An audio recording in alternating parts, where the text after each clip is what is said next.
It's not just a dream. The TCM Classic Film Festival returns with grand illusions on the silver screen. Delight in miraculous restorations, sensational suspense, and jaw-dropping spectacles. Fantastic worlds await at the TCM Classic Film Festival, April 24th through 27th. Passes on sale now. For more, visit tcm.com/festival.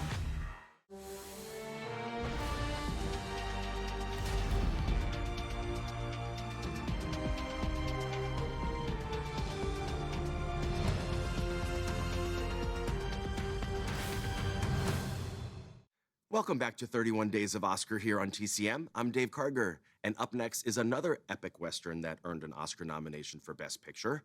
From MGM in 1962, it's How the West Was Won. This is a sprawling saga told in 5 parts that follows one pioneering family, the Prescotts, as they move westward over the course of 50 years, beginning in the early 1800s. The movie was an epic production in every sense. It had an ambitious narrative and also featured a cast full of Hollywood's biggest stars. To bring this story to life, MGM decided to shoot the film using the widescreen process called Cinerama. The process involved 3 cameras operating side by side, and then the panoramas they captured were viewed on an enormous curved screen using synchronized projectors. The scope of the production was so vast that 3 directors were hired to get it all on film.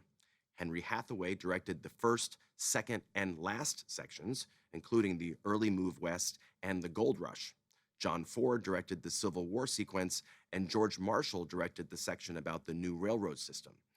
The production also required 4 of the best cinematographers in the business: William Daniels, Milton Krasner, Charles Lang Jr., and Joseph Lichell. All 4 were nominated for the Oscar for Best Color Cinematography, and the film earned an additional 7 nominations, including one for Best Picture. It won 3 Academy Awards: Best Original Screenplay, Best Sound, and Best Film Editing. From 1962, narrated by Spencer Tracy, and featuring a cast full of stars, including Debbie Reynolds, Gregory Peck, Carol Baker, George Peppard, Jimmy Stewart, Agnes Moorehead, and John Wayne, How the West Was Won.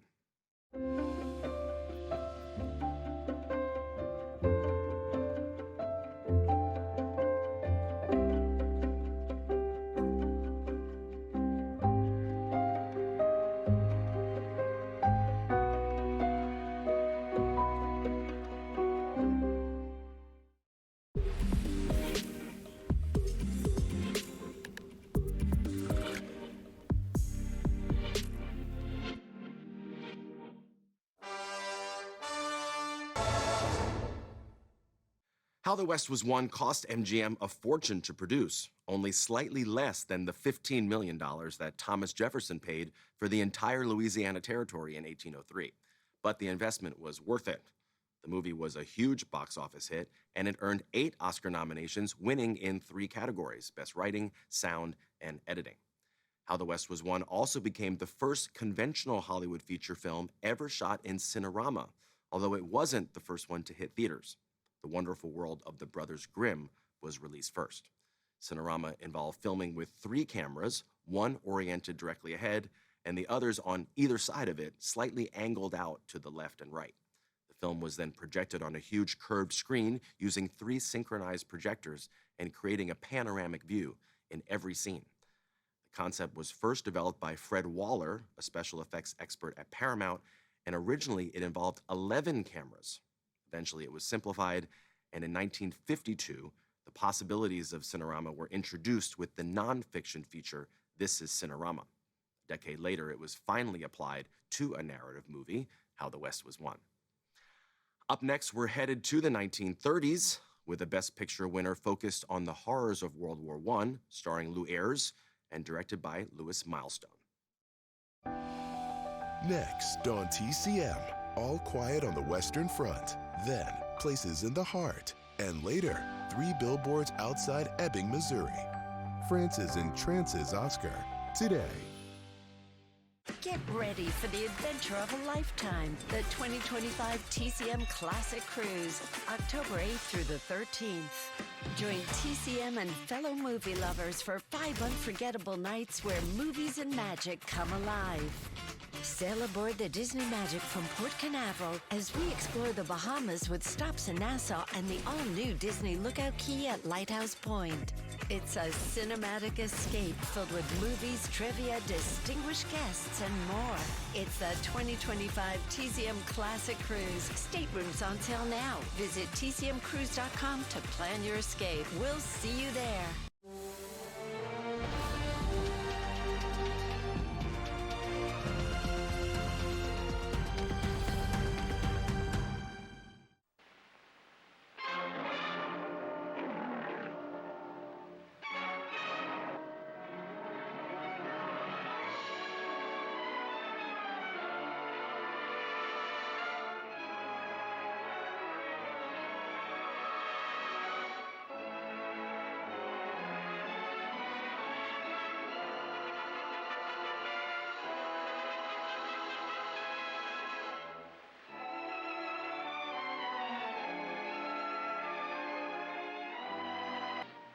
Hi, I'm Ben Mankiewicz, and this is my podcast, Talking Pictures. Who knew you were funny? I knew I was funny. This season, I'm talking to the people who make us laugh. You know, comedy variety is a man's game. It's not for you gals. We have this sitcom we'd love you to do called Here's Agnes. Henry Winkler, Carol Burnett, Bridget Everett, Margot Robbie, Jane Lynch, Bill Murray, and many more. I did end up slapping Leo in the audition. I was like, why did you have to do it so hard?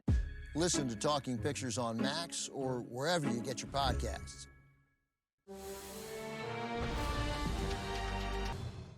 Hi, I'm Dave Karger. Thanks for being here today on TCM as our 31 Days of Oscar Marathon continues.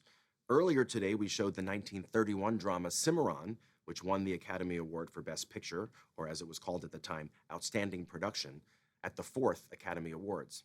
Up next is the movie that won that prize 1 year earlier. From Universal in 1930, it's All Quiet on the Western Front. This is the definitive adaptation of the classic anti-war novel by Erich Maria Remarque about a young man who's recruited by his professor to join the German war effort during World War I.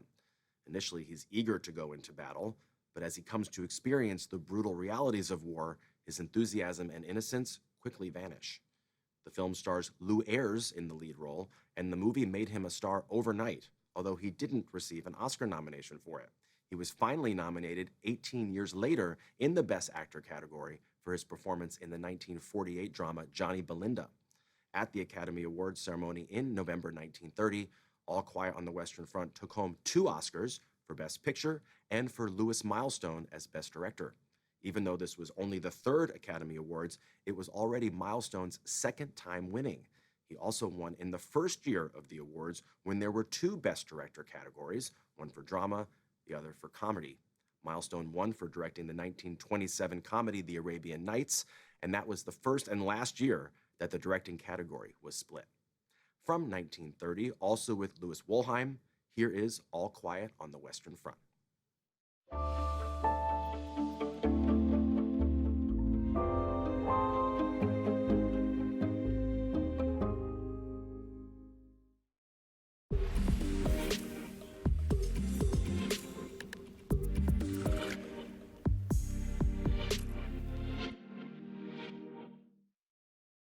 All Quiet on the Western Front was an important vehicle for Lou Ayres early on in his Hollywood career. His only major role before this was in the 1929 Greta Garbo drama The Kiss, in which he actually got to kiss Garbo on screen. Originally, director Louis Milestone had another actor in mind to play the leading role, Douglas Fairbanks Jr., but when Milestone learned that United Artists wouldn't release Fairbanks, he began to consider other options. It was the movie's dialogue director, George Cukor, who shot Lou Ayres' screen test, and he won the part. His performance not only launched his career in movies, but also helped shape his lifelong views on the subject of war. During World War II, Ayres made the unpopular decision to declare himself a conscientious objector, refusing to take up arms. Instead, he served in the war as a medic, helping soldiers who were wounded in battle in the Pacific. Up next, I'm turning it over to Ben Mankiewicz for an evening of movies with Oscar-winning and nominated performances from actresses playing moms, beginning with a 1984 drama that won Sally Field a Best Actress Academy Award. Next on TCM, Places in the Heart, then 3 Billboards Outside Ebbing, Missouri, and later, Imitation of Life. Oscar's the real deal tonight. You know, people always say, like, TCM's a family. It is. Oh, absolutely. The TCM Wine Club pairs the movies you love with curated wines from around the world. My favorite TCM franchise, Lone Star Cinema. I have that sign. From the big screen to behind the scenes, every glass tells a story. They were able to get a shot of Robert watching a movie. And you can see the delight on his face. It's just poetic. Legendary.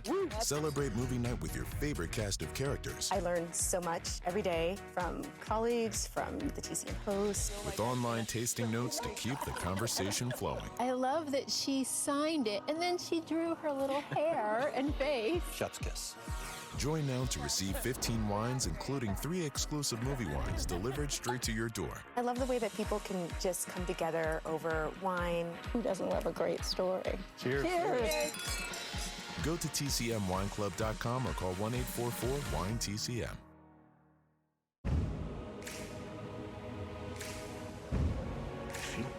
On the verge of something great, ultimate truth.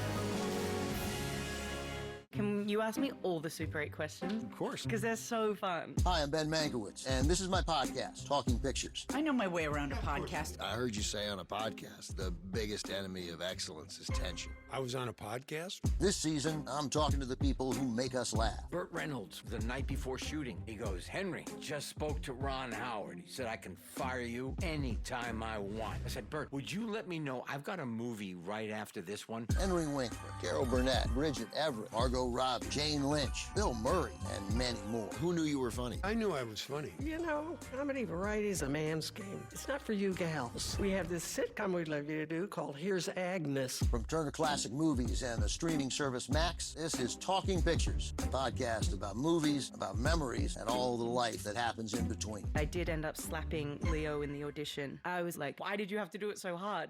Listen to Talking Pictures on Max or wherever you get your podcasts.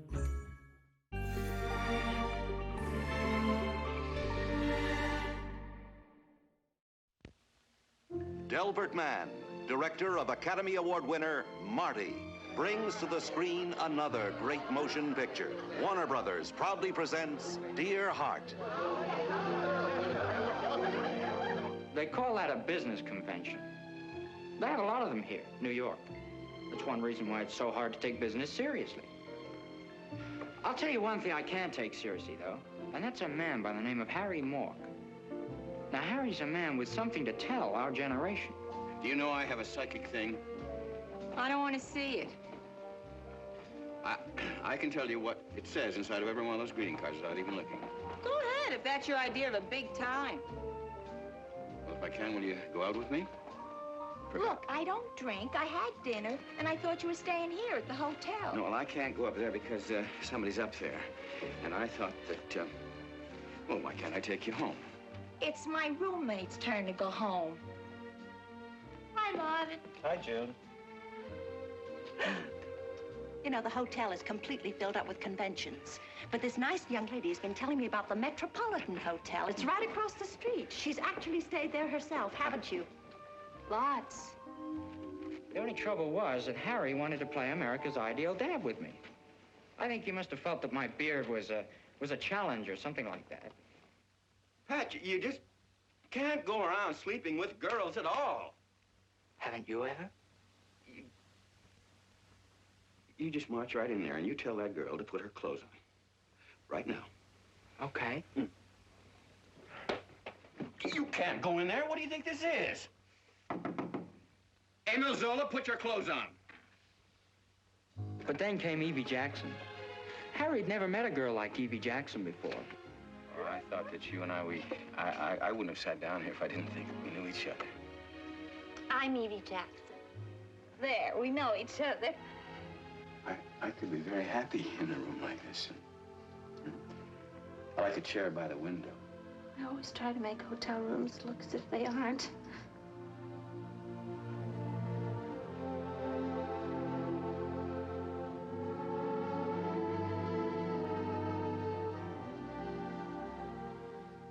What were you doing in Miss Jackson's room, whoever she is?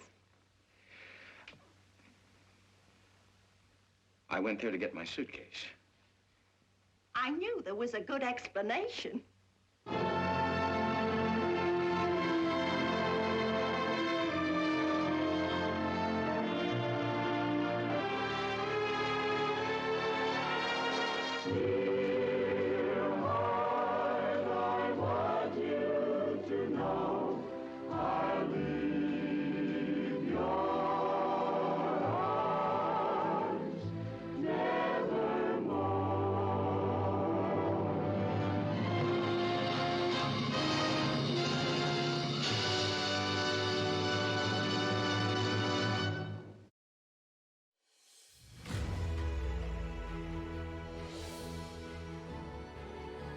Hi everyone, I'm Jacqueline Stewart, coming to you from the Academy Museum of Motion Pictures in Los Angeles.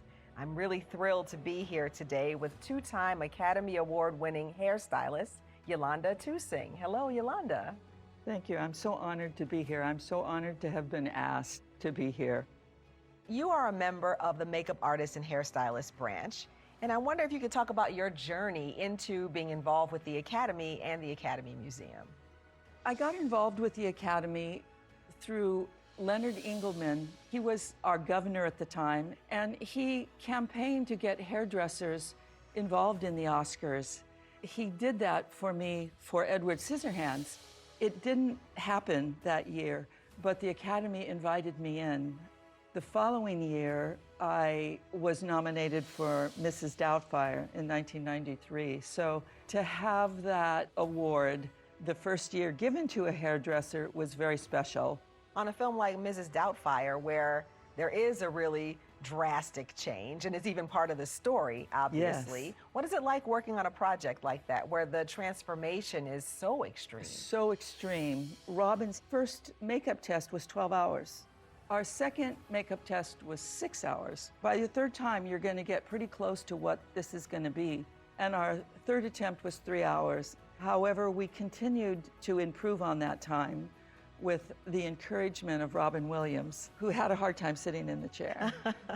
But to be part of a job that big, where the character is all makeup and hair and then his beautiful acting, it's just a great thing to be part of. What would you want audiences to know about the work of a hairstylist in film? What I want the audience to know is there's so much that they're not seeing because it becomes seamless and you don't know that it's even been done. So it's a collaboration between makeup, hair, actor, director, but we're looking to show the character, tell the story with makeup and hair. Wow. So you have done so many collaborations with the team here at the Academy Museum. Yes. And can you talk about what some of those have been and what it means to you to be able to share your knowledge in that way? The first thing I did was the Beetlejuice tutorial, and we had all ages in there. They came in and we did a demonstration, and they were given makeup kits and they were to play along too. Back to why I think that's important is I have met people here that have contacted me outside of here to do an interview or to ask questions. So I believe that there is a place for us for filmmakers and the new filmmakers to touch base and to learn things. Yeah, it's wonderful that you're sharing your expertise in that way. As visitors come through the museum, they're seeing your work. I have a lot of gratitude to be able to come to the museum and still do my work and be proud of it, and have your work still being looked at somewhere is really gratifying.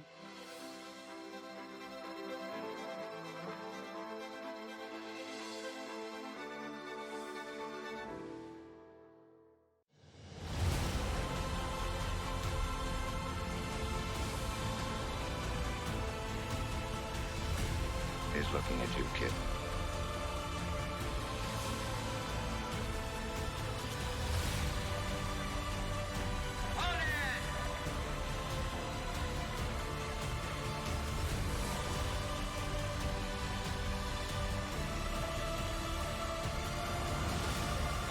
There's no place like home.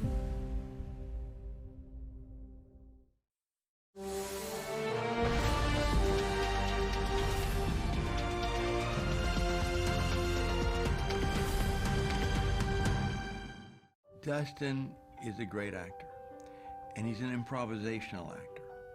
And oftentimes what happens in a film is you can see the seam between the improvisation and the screenplay. Did you know that all the best chefs are men? I bet you didn't know that, did you? Isn't this terrific? This is terrific. We got to do this more often. You dumped some shell in there. It's all right. Makes it crunchier that way. You like your French toast crunchy, don't you? But that collaborative relationship worked extremely well for us in that picture. I believed that two people could not direct the child. The child had to believe that Dustin was his father. So when I had a direction for the child, I would tell Dustin, and Dustin would tell the boy. And the boy is wonderful. The boy's a terrific actor. And there was a scene in the screenplay where Ted and Billy get into a fight about a Salisbury steak. All right, come on. Put that down and eat your dinner. It's getting... What is this crap? Salisbury steak. I hate it. On the morning of the shooting, I came in and Dustin said, "Don't say no." His first words to me every day were, "Don't say no." And he said, we worked out something. It's a thing that had happened to him in life. And he showed me, the two of them acted out the ice cream scene. You'd better stop right there, fella. I'm warning you. Hey! Did you hear me? Now, you listen to me. Don't be smart now. You go right back and put that back until you finish your dinner. I would have been insane not to say yes to that. Don't you dare. But it was not my idea. It was a thing that Dustin worked out with Justin Henry. And that was the best part of what that whole relationship was. I am not going to say it again. I am not. Ow! Don't you kick me.